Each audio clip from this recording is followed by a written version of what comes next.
Hello and welcome to another episode of the Bearded Mystic Podcast, and I'm your host Rahul N. Singh. Thank you for joining today to either watch or listen to this podcast episode. Today we will be continuing on with my thoughts on the Bhagavad Gita. And before we do start, a few things to announce. One is, if you would like to support the Bearded Mystic Podcast, you can support me through Patreon, where you will be able to get some extra benefits and extra content. If you would like to practice the teachings that we talk about on this podcast, you can do so by attending the free virtual meditation class that occurs every Saturday, 11 a.m. Eastern Standard Time. It's available to anyone wherever you are in the world, and if you would like to know more, do check the video description and show notes below. In the last episode, we looked at chapter 4, verses 24 to 29. Shri Krishna instructs us to be completely one in Brahman and to offer all actions to Brahman. Shri Krishna highlights two differences between spiritual aspirants.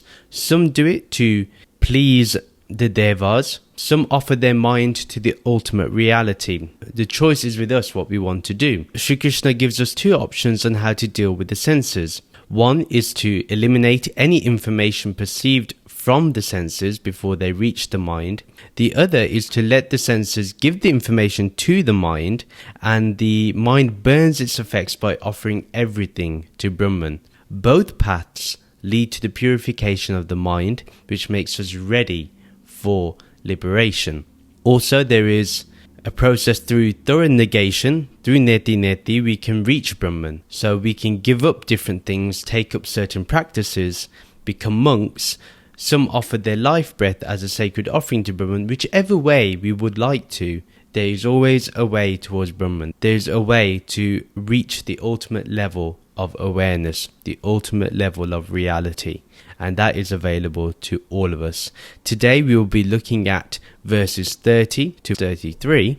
Verse 30, still others restrict their intake of food while offering each breath into the next, living directly on prana, the universal life force. All these yogic practitioners know and utilize the principles of Yajna to remove the imperfections in their being. We'll break it up a little bit so we can understand it. Still others restrict their intake of food while offering each breath into the next, living directly on prana, the universal life force. These are certain practices that some do. They transcend their attachment to food and decide to just keep their breath in the remembrance of that ultimate awareness, Brahman, that formless awareness. What it is, you just restrict your intake, and it's actually a really good practice.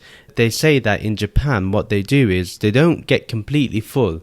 They get 3/4 full and then just stop eating. This is actually a good practice when you think about it. Generally, when we look at intaking food, if we like the taste, we fill ourselves to the point where we would vomit. It's very important that we look to restrict our intake of food. In general, it's good for our health, but obviously consult your doctor before following my advice, but it's just good to have that less attachment. Normally what we do is we get attached to a particular food and we must have it each and every day. But to be honest, if it's not going to do our body any good, is it worth it? What we need to do is lessen our attachment to food.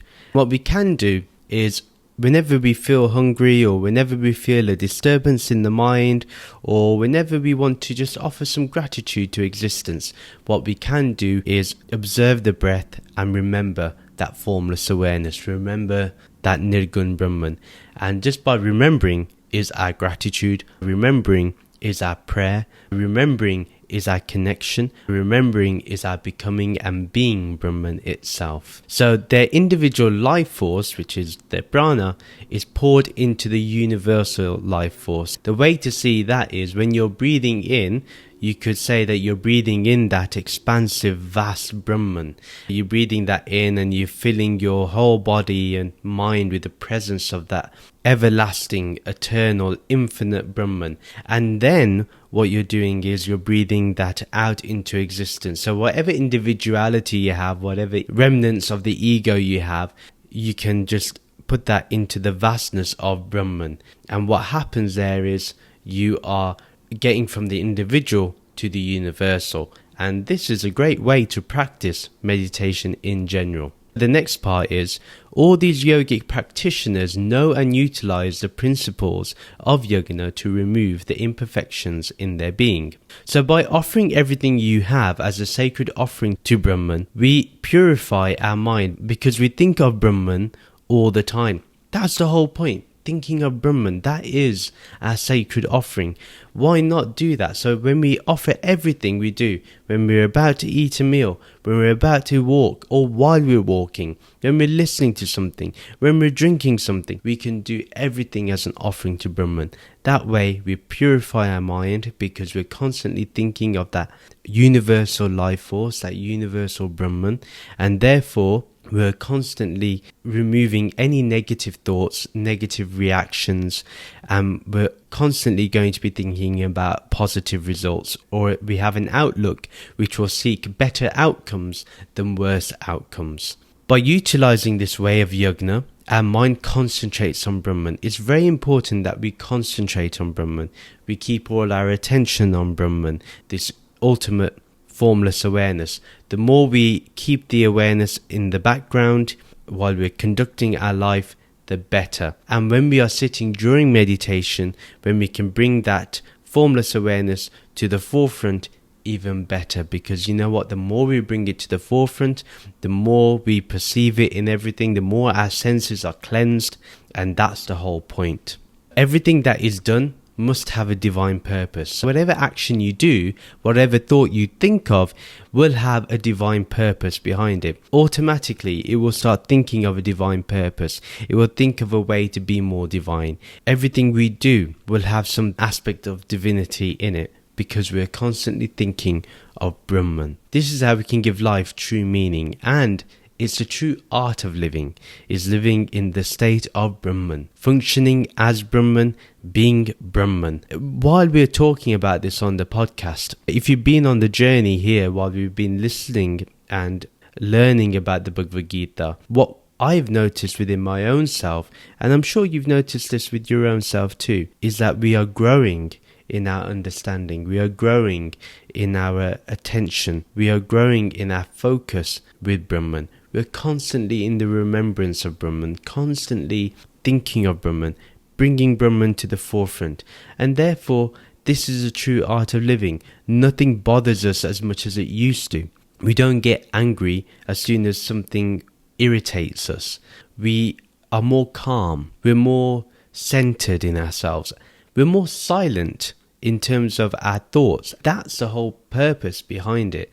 That's where we get true meaning towards life. We see beauty in the things that once we found ugliness in. And this is what happens when we purify our mind. Our mind before was viewing things through ignorance, now views things through the state of Brahman, that formless awareness in the background. And that formless awareness only has lens of beauty, of love, of compassion, of silence, of that fragrant stillness. That is the way we start living. When we function in such a way, no karma is created from such actions. The context of the whole verse is dedicate everything to Brahman as a sacred offering, as this will keep the mind focused on worship. And the natural worship, not something you have to just cultivate, is something that is naturally done. And this creates selfless acts, and no reactions from karma will have its effect upon you. And that is the promise. Verse 31. Those who only consume that which has first been offered to the devas eat amrit, the nectar of immortality, and thereby enter into the timeless realm of Brahman. O Arjuna, even here on Bhumi Lok, Mother Earth, no one can achieve material success without performing yajna and cooperating with the laws of nature. What to speak of attaining the ultimate destination? A lot to dissect here, but let's go through each part. Those who only consume that which has first been offered to the devas eat amrit, the nectar of immortality, and thereby enter into the timeless realm of Brahman. Whatever we offer to the devas, whatever we're about to consume, we offer it to the devas. It doesn't have to be physical, but it can be a mental practice. Even if we do it mentally within, that is still good enough. That is offering it to the devas. Offering everything to the world within your own mind is absolutely good enough. Such people, because they see all as one and their own, they see everything as a shared being, seeing all as devas, they take Amrit, they take that nectar of immortality. Amrit is that nectar of immortality, and it is the drink of eternity. The whole of existence will end up looking after you, because now you're immortal, it will look to provide you with everything necessary.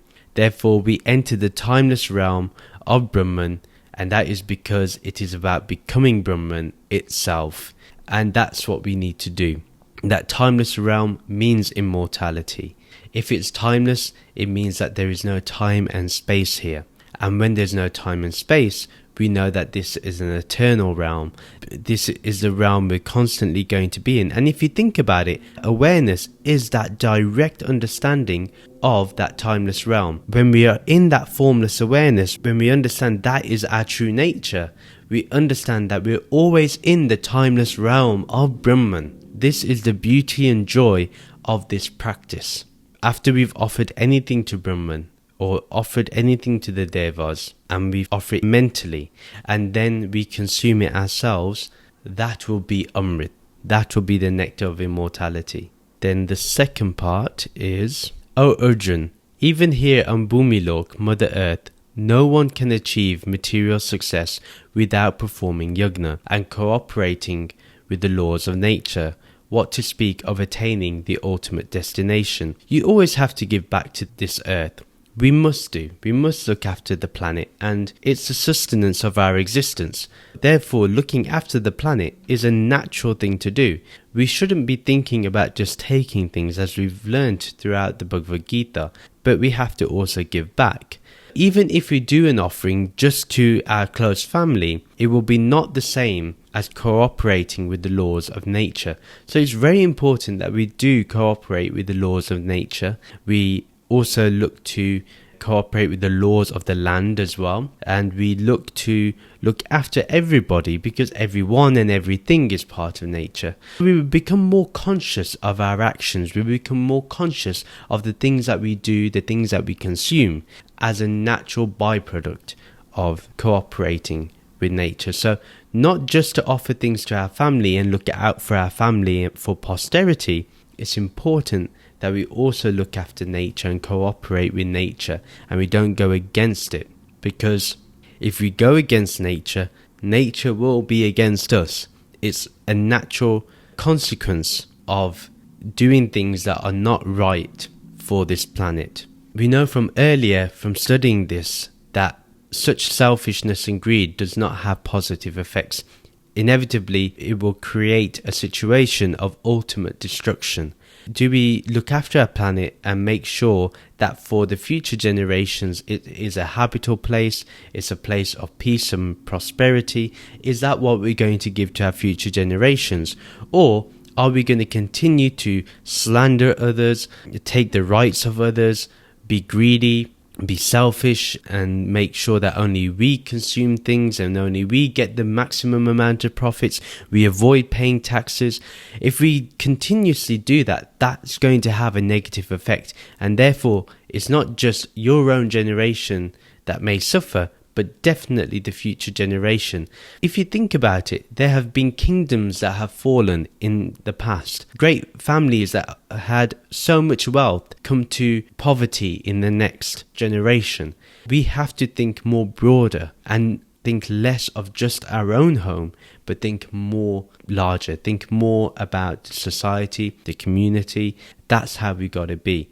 And if it means that currently the global economy does not work in that favor, if the system does not work for everybody, then we need to think of a way that will work for everybody. That's what our aim should be. Now, this may sound like a liberal or a Marxist approach, but to be honest, it's a more common sense approach.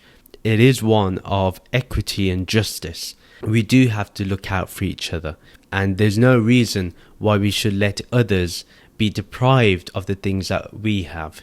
We must look to improve not only our own lives, but the lives of others too. Material success is mostly attained if we perform the sacred offering and look after the planet. Without doing so, success will end eventually, as I mentioned. Just to re-emphasize that great empires have fallen, we shouldn't assume that bad people get good things. We have seen invaders, we have seen people who have harmed others, who have destroyed the lives of others, who has brought pain to other people's lives, who has discriminated negatively against others. We have seen that although it looks like that they're prosperous at that time, we see their empire fall down, we see it get crushed, we see people take over. And this is what happens when we watch and observe how tyrants eventually have nothing. We see autocratic leaderships come crashing down, and it's inevitable, because when you go against the nature of human beings, when you put them under such great distress, the majority will rise up. It's inevitable. Right now, my assumption is that the economy will crash, and when it does crash, most likely it will create a wave of people standing up for their rights. Because right now, we are seeing that things aren't looking great for the planet if we continuously are going to go down the path we're going. If we're going to continue to put a blind eye to corruption, whether on a low level or high level, we will all suffer at the end of the day. Either we correct our ways and look to uplift those that are suffering and are in poverty, or we have to all face the consequences of not looking after the people that we should be looking after. We even see today, rich people have marriages that end up in divorce. So money cannot buy happiness. Money cannot buy relationships. We see friendships fall apart. We see half of their money go in an instant. We know that money cannot bring happiness. Money cannot sustain relationships. What does sustain relationships is love, compassion, caring about others, uplifting others, understanding each other. And it all begins at home. Forget about being a good citizen outside for society if you're a tyrant at home. If you're nice at home, you're naturally going to be nice in the community. If you're loving at home, you're naturally going to be loving for the community. But if we start living a life where we're horrible at home but nice in society, this is what happens when people tend to be spiritual but they don't practice the teachings at home. A number of things happen. One, they may have a nice image outside in society, but the family is not happy. If the family is not happy, then it means that the person is a hypocrite. When I say the family is not happy with the person's actions, with the way they're treating people in the home, and they're saying one thing and doing another. And then what happens is, say if they have children, why would the children be inspired? Why would they want to go on the same path? A lot of people want their children to be part of the same spiritual path or religion that they're part of. But if your actions are totally against what is said in either the scripture or in that place of worship that you go to or in that spiritual community, I'm sorry, those children aren't going to stay, because they're going to look at, but if the people in my home cannot be changed, what hope do I have? And this is something that everybody has to think of. I have to think of. There should not be a moment where my wife should say to me that I'm a hypocrite. There is no way. No one in my family should turn around and say that. If I say something or do something, I should be held accountable for what I say and do. Be clear in what you follow and what you don't follow. Be open with the community about who you are as a person and what you are, so that when it comes to your family life, they understand that you know your imperfections. But claiming to be a perfect devotee or disciple is not going to help. This tends to happen when we create complicated paths or we start adding rules, and really spirituality is about freeing yourself. So when we have rules that end up controlling us and controlling our lifestyle, we start to see things go bad from there. Really, all you need is to be aware of the formless awareness. And naturally, you should become a better person. You should naturally get the virtues of compassion, acceptance of others, understanding, love, humility, caring. All those virtues, forgiving others, all those will be part of just being in the formless awareness. And that's the way to be. Taking care of nature as nature takes care of you, then you can attain the ultimate destination. Otherwise, what's the point? In fact, what tends to happen if we don't look after the environment or the community or our family, what will end up happening is those things will end up creating conflict within us. When we have conflict, how can we think of the ultimate destination? It's impossible. Even if you have a palace or you create an empire or you have the largest corporate business in existence, even then you will be fearing that it could come crashing down. So how are you going to think about mukti or liberation or freedom? It's impossible. The context of the verse here is that Sri Krishna explains that we should only consume that which we have offered to the devas, or what we offer while we think of Brahman. Without this, material success at the very least is not achieved. Yajna is essential. So if we want to achieve material success, not material just as in possessions or wealth, but also happiness and prosperity in the home and community and society, we need to at least give a sacred offering to the devas, mentally at least, or offer it to the deva in your own home, which is your family members. Verse 32, thus through the many kinds of yajna, a wide variety of offerings are placed into the mouth of the transcendental Brahman. They are all born of various human actions. One who understands this will achieve moksha, freedom from bondage to material existence, through the performance of yajna. Let's look at the first part. Thus, through the many kinds of yajna, a wide variety of offerings are placed into the mouth of the transcendental Brahman. So much is offered into this eternal Brahman, this transcendental Lord. What can be offered is a plenty: your breath, your food, drink, your feelings, through devotional worship, your thoughts, your possessions like money, property, possessions, all those can be offered to Brahman, at least mentally. You don't have to offer it physically, but psychologically you can do so. This is because all is from Brahman and all will go back to Brahman. Nothing is going to remain with this body here or with this mind. It will end up being transcended one way or another, whether through death or through liberation.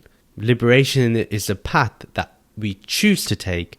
Death is a path that we ultimately will take regardless of our choices. The second part is, they are all born of various human actions. One who understands this will achieve moksha, freedom from bondage to material existence, through the performance of yajna. So our actions have caused all these things to be considered as mine. When we do something, we go to work and earn money, therefore it's mine. I go to the shop and I buy this is mine. I procreate, this is my child. I marry, this is my spouse. Our actions are what causes us to consider things as mine, or this is my property or my thing. By understanding this beautiful practice of yajna, we will achieve mukti, which is liberation from all that is seen. So what we can do is understand that everything is born from our human actions. Therefore, if we offer our actions to Brahman, we will naturally be free from its reactions. So by offering everything to the Lord, we are left alone with ourselves and the Lord. And if we give up the Lord to the concept and ideal, what is left is your own self. You will discover that this is Brahman itself. A very interesting idea. But basically, if you offer everything to Brahman, then you get rid of the notion that you're giving something to an external deity. You get rid of the concept and the ideal, the saguna aspect. Then you're left with your own self, and then you realize, well, actually this self is Brahman. This formless awareness is Brahman itself. It is the Lord itself.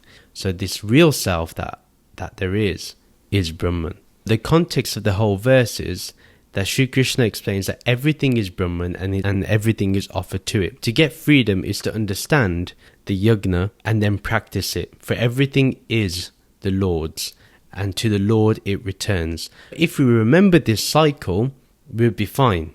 If we don't, that's where the problems begin. Everything that we achieve through our human actions can be offered to Brahman, can be offered to the ultimate reality, to that formless awareness. And naturally, when we do so, we will have peace and we will be free. We will feel that freedom and we will pass that freedom to others, because we will be emanating that fragrance of freedom. That's ultimately what we want to be giving to people. Therefore, let's become free and offer that to others. Verse 33. But listen carefully, Arjuna. The yajna of cultivating Gyana, knowledge of the Supreme Reality, is the ultimate yajna, the offering of oneself to the divine. Such cultivation of Gyana produces results that are far beyond what is possible through any material offering. Let's look at the first part. But listen carefully, Arjuna. The yajna of cultivating Gyana, the knowledge of the Supreme Reality, is the ultimate yajna, the offering of oneself to the divine. This is very beautiful. First of all, we must listen carefully, not just Arjuna, but we should. When Sri Krishna says this, we must assume that this line that he's saying, or this verse, is very, very important, and we must consider it and give our full focus and attention to it. Now, the sacrifice or the offerings that we make are there to cultivate this Gyana. When we cultivate practice, what happens is we are making the mind ready and fertile enough to understand this knowledge. And this knowledge is of Brahman, the ultimate reality, the supreme one. What is that sacrifice and offering? It is yourself to this true one. That is what is being offered. Moving from this individual form of awareness to the universal formless awareness. This is what we're doing. What we do know is that we can experience the directness of this supreme reality.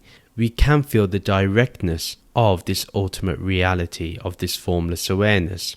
Prior to anything we think of, prior to any thought, is this formless awareness. We are aware of thought. Now, when we are aware of thought, we can become aware of awareness. And that is Brahman directly experienced. Or we get rid of everything in existence that we can see and perceive through the five senses. We get rid of the whole of the universe. We get rid of this body and mind. Therefore, what remains is awareness itself. This is the ultimate realization. This is the ultimate understanding. This is the knowledge of Brahman. This is the Gyana. The second part is, such cultivation of Gyana produces results that are far beyond what is possible through any material offering. So what can Gyana offer? What Gyana can offer, what this supreme knowledge can offer, nothing else can offer. That is why they say that receiving this Gyana is no ordinary matter. Reading the Gita with a competent guru or a friend of the path is no ordinary matter either. The attainment of mukti, of freedom, beats any money, property, or whatever we find appealing in this world. Having access to this Gyana is rare indeed. Talking about this Gyana is rare indeed. How many people really want this truth is rare. Only a few ever really want to contemplate on such matters. Otherwise, we can make ourselves busy with achieving worldly success. Nothing wrong with that. That is the path we choose for ourselves. But those people that really want to gather together and talk about this truth is extremely rare. Even those that claim that they have this truth, it's only a few that really even go further in the contemplation and practice of it. When we continuously remember this formless awareness, the cultivation of this Gyana, it does produce results that are far beyond what is possible. Imagine the bliss that you can feel and experience once you understand you are this formless awareness. Imagine the ecstasy that you can experience. And it does exceed far more than anything material. Whatever this earth can provide is nothing compared to the experience that this knowledge can provide, this Gyana can provide, this Brahman provides by just being it. This peace and calm and bliss is phenomenal. Sri Krishna is offering this to us. The question is, are we willing to take that step or not? And that does mean that we have to discern whether we want material success or spiritual success. And the choice is ours, which one we want to take. Whatever we pick, ultimately that will decide our destiny, our fate. That's all it does.